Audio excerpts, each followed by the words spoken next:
76 men vanished into the earth from a prison engineered to make escape mathematically impossible. On March 24, 1944, inside Stalag Luft 3, a German POW camp built with seismic microphones buried in the soil guard towers, overlapping in fields of fire, double barbed wire fencing, and a 30-yard open killing zone designed to expose anyone who tried to run the ground itself, betrayed the Third Reich. There was no riot, no explosion, no dramatic sprint for the fence. Just silence, then absence. By sunrise, 76 Allied officers had crawled through a tunnel that wasn't supposed to exist, a 336-foot passage carved 30 feet underground, deeper than the sensors could detect, longer than a football field, hidden beneath barracks, raised on stilts so guards could see any movement below. This wasn't luck. It wasn't chaos. It was infrastructure. For nearly a year, hundreds of prisoners dismantled their own beds, rewired the camp's electricity, engineered a ventilation system from powdered milk cans, and dispersed 130 tons of bright yellow sand across gray soil in plain sight, while armed guards watched and never noticed. And when the alarm finally sounded, it wasn't the escape that shocked Nazi Germany, it was the humiliation. Because this wasn't just a prison break. It was a coordinated act of defiance executed with military precision beneath a regime obsessed with control. And what followed would become one of the largest manhunts in German history, and a war crime that still echoes today. Every operation of this scale begins with a mind that refuses to accept the limits imposed on it, and inside Stalag Luft 3, that mind belonged to Roger Bushel. To the Germans, he was a repeat escape risk, a troublemaker who had already slipped through other camps. To the prisoners, he was Big X, the quiet center of gravity in a world designed to strip men of identity. Bushel was not driven by impulse. He was a lawyer trained to dismantle arguments, a pilot trained to read risk, a man fluent in German who understood how systems functioned from the inside. And what he saw at Stalag Luft 3 was not just barbed wire and guard towers, it was a structure built on confidence, on the belief that fear and engineering were enough to contain human will. So he proposed something radical, not a tunnel for a handful of men, but 3 tunnels for 200. 200 officers in civilian clothes. 200 forged identities dissolving into Nazi Germany in a single night. It wasn't simply escape, it was strategic disruption. Every successful disappearance would force the Reich to divert manpower, fuel paranoia, fracture attention. Bushel's ambition was audacious to the point of madness, but that was precisely its power. He understood something essential. Captivity thrives on shrinking your imagination. Expand it, and you weaken the cage. Around him, exhausted men began to believe again, not because freedom was guaranteed, but because planning itself restored dignity. In that moment, beneath guard towers and machine guns, an idea took root, more dangerous than any shovel: the belief that even inside a system built for absolute control, you could build something stronger underneath it. What happened beneath Stalag Luft 3 was not improvisation, it was industrial resistance. Nearly 600 prisoners became engineers, logisticians, forgers, tailors, lookouts, and diggers in a covert operation that functioned with the precision of a wartime factory. The tunnel that would eventually be known as Harry began 30 feet underground, deliberately deeper than the buried seismic microphones could detect. At that depth, the air thinned and the soil threatened collapse, but depth was protection. The passage measured roughly 2 feet by 2 feet, barely enough space to lie flat, stretching 336 feet, almost the length of a football field. Crawling that distance repeatedly would have been impossibly slow, so they built a rail system, wooden tracks carved from stolen bed slats, a flat trolley that moved on grooves ropes at both ends, pulled by men positioned at intervals like an underground assembly line. It was claustrophobic, suffocating work. One man at the face chipped away at the sand with improvised tools made from spoons and scrap metal filling bags that were hauled back through the darkness, while others reinforced the walls with wood taken from barracks that slowly, subtly deteriorated above ground. 4,000 bedboards vanished over months. Chairs broke, tables collapsed. Under the Geneva Convention, the Germans were required to replace damaged furniture. Each replacement became raw material for the expanding tunnel. The camp authorities noticed increased consumption but misread the pattern. They saw wear and tear. They did not see infrastructure being born beneath their boots. Ventilation became the next life or death challenge. At 30 feet down, oxygen levels dropped fast. A man could lose consciousness in minutes. So the prisoners engineered a pump from hockey sticks and kit bags, creating bellows that forced air through a duct system fashioned from 1,700 powdered milk cans wired together into a makeshift pipeline. Stolen electrical wire tapped into the camp's grid powered small light bulbs along the tunnel's spine, an eerie glow illuminating a space that should never have existed. Above ground, another problem loomed larger than collapsed sand. The soil below was bright yellow. The surface of the compound was gray. Any visible trace would trigger a search. Over 130 tons of sand had to disappear. The solution was as audacious as the tunnel itself. Men nicknamed penguins stitched long pouches inside their trousers, filled them with excavated sand, and strolled casually across the yard. As they walked, they released the sand, slowly kicking it into the topsoil, while guards watched from towers with rifles. Day after day, month after month, yellow grains blended invisibly into gray earth. It required choreography. Lookouts tracked every guard movement, every patrol pattern, every unpredictable ferret search specialist who entered barracks without warning. Signals passed instantly through the compound. If a ferret stepped into a hut, diggers froze underground within seconds. The Germans knew an internal warning network existed, but they could not dismantle it. In one ironic twist, the camp commandant even used the prisoner's own meticulous tracking logs to discipline his guards for negligence, never realizing the same system shielded a massive escape plot beneath him. Simultaneously, forgery units crafted documents capable of surviving scrutiny from officials who handled such paperwork daily. Civilian clothes were sewn from blankets and dyed with improvised chemicals.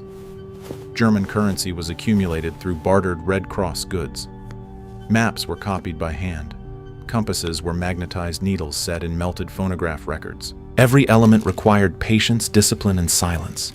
The emotional core of this chapter is not just ingenuity, it is reclamation. In a place designed to reduce men to numbers, they rebuilt identity through competence.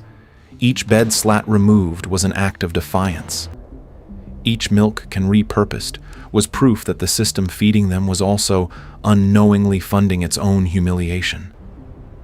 Beneath the towers, beneath the wire, beneath the arrogance of total control, an underground factory pulsed with purpose. It was fragile. It was dangerous. And it was growing toward the night that would test whether brilliance could outrun fate. March 24th, 1944, 9:00 p.m. The machinery they had built in secret finally moved from theory to consequence. One by one, men descended through the trapdoor, hidden beneath a stove in Hut 104, and dropped 30 feet into a narrow vertical shaft, sliding into a tunnel barely 2 feet high, the air thick with earth and anticipation. They lay flat on the wooden trolley ropes, tightening bodies pulled forward in silence toward the exit that promised forest cover and the first breath of freedom in years. But the first sign of fate arrived immediately. The wooden boards sealing the surface exit had swollen from moisture wedged tight. Nearly 45 minutes bled away in near-total darkness as the lead escapees strained to free them, each scrape of wood against wood a potential death sentence if heard above. When the boards finally shifted, the second blow landed harder. The tunnel was short. Instead of emerging safely within the tree line, the opening surfaced roughly 30 feet inside the open killing zone between the perimeter fence and the woods fully exposed to patrol routes and watchtowers. It was the moment to abort. It was the moment logic argued retreat. They chose to continue. A rope was stretched from the exit to a lookout hidden in the forest. 2 tugs would signal a clear patrol window. The first man pulled himself into the freezing night, pressed against the ground as a guard's boots crunched nearby, waited for the signal, then crawled into the trees and vanished. The rhythm began: emerge, freeze crawl, disappear. Hours passed, like this tension stretched thinner than the rope itself. At 1:00 a.m., an air raid blacked out the camp's power, plunging the tunnel into darkness and slowing the flow to a crawl. Then, part of the tunnel wall collapsed, choking the passage and forcing emergency repairs underground while time slipped toward dawn. By 4:55 a.m., 76 men had escaped. Then the 77th misread the signal. He rose from the shaft and locked eyes with a German patrol. For a fraction of a second, neither moved, 2 men suspended between history and instinct. Then the rifle fired into the air. A whistle pierced the night. Searchlights snapped on, sweeping the open ground like judgment. In seconds, the operation ended. 76 were beyond the wire. One miscalculation, one mistimed signal, and the silence shattered. The ground that had hidden them for a year had given them up at the edge of morning. By dawn, the embarrassment had already metastasized into fury. 76 Allied officers were loose inside Nazi Germany, and the regime that prided itself on control responded with scale. Between 60 and 70,000 German personnel, Wehrmacht units, local police, railway officials, Gestapo agents were mobilized in what would become one of the largest manhunts in the Reich's history. Train stations locked down, highways filled with checkpoints, border crossings reinforced. Think about the ratio: nearly 1,000 men hunting each escapee. The objective was no longer just recapture, it was restoration of dominance. Some of the fugitives tried to move fast, blending into early morning crowds at the nearby station in Sagan, trusting forged documents that had taken months to perfect. Others chose the forest, navigating by handmade compasses toward Switzerland or the Baltic coast. For a few hours, some even tasted the illusion of normalcy, buying tickets, exchanging words in careful German boarding trains under the eyes of civilians who had no idea history was unfolding inches away. But momentum favors the state. Alerts spread quickly. Posters circulated. Patrol density increased. Suspicion hardened. One by one, most were stopped at checkpoints, questioned by sharp-eyed officials trained to detect hesitation, betrayed by accent, posture, or simple exhaustion. Some made it days. A few lasted weeks. Every capture narrowed the horizon. Yet 3 men broke through the tightening net. 2 Norwegian pilots reached the Baltic port of Stettin and slipped aboard a Swedish vessel crossing into neutrality by sea. A Dutch officer traveled overland through resistance networks across occupied Europe, eventually reaching Allied territory after a journey that reads like fiction. 3 out of 76. 4%. Statistically bleak, psychologically seismic. For the regime, the escape was a humiliation that demanded consequence. For the fugitives, each hour outside the wire was borrowed time, every footstep shadowed by the weight of an empire closing in. The forest that had once signaled freedom became a labyrinth of risk. The railways that promised speed became traps. The manhunt was relentless, methodical, bureaucratic. And as the recaptured officers were handed over to the Gestapo, the tone shifted from pursuit to something darker, something that would stain the legacy of the escape far beyond the tunnel itself. What followed was not justice, not military discipline, and not the lawful consequence of escape. It was calculated murder disguised as procedure.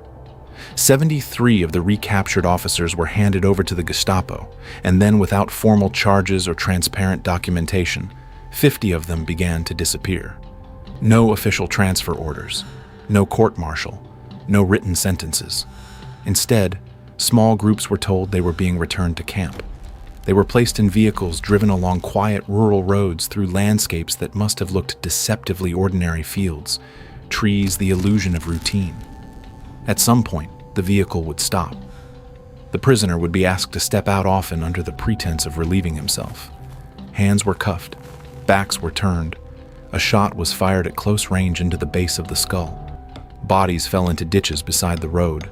The paperwork that followed claimed each man had been shot while attempting to escape. The uniformity of the explanation betrayed its fiction. After the war investigations revealed the order had come from the highest levels of the Nazi regime, reportedly authorized by Adolf Hitler himself, enraged by the humiliation the escape had inflicted on German authority. Under the Geneva Convention, prisoners of war could not be executed for attempting escape. Recapture was the legal limit. What occurred was a war crime carried out with bureaucratic efficiency.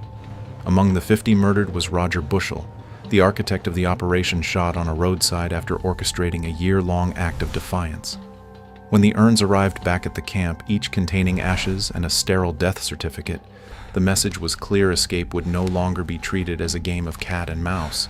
It would be punished as insurrection. Yet the executions achieved something unintended. They stripped away any remaining illusion that this was merely a contest of security versus ingenuity. It became a moral rupture. At the Nuremberg trials, those responsible would claim they were following orders. The tribunal rejected the defense. Obedience did not absolve execution. Some were sentenced to death, others to prison. But justice, even when rendered, could not resurrect the 50 men who stepped out of vehicles expecting transport and instead met the cold arithmetic of revenge. On paper, the Great Escape failed. 76 men broke out, only 3 reached freedom. 50 were murdered. The numbers are stark, almost discouraging. But history is rarely measured by percentages alone. For weeks after the breakout, the Nazi war machine diverted tens of thousands of personnel troops, police intelligence officers, away from active fronts to hunt down escaped prisoners.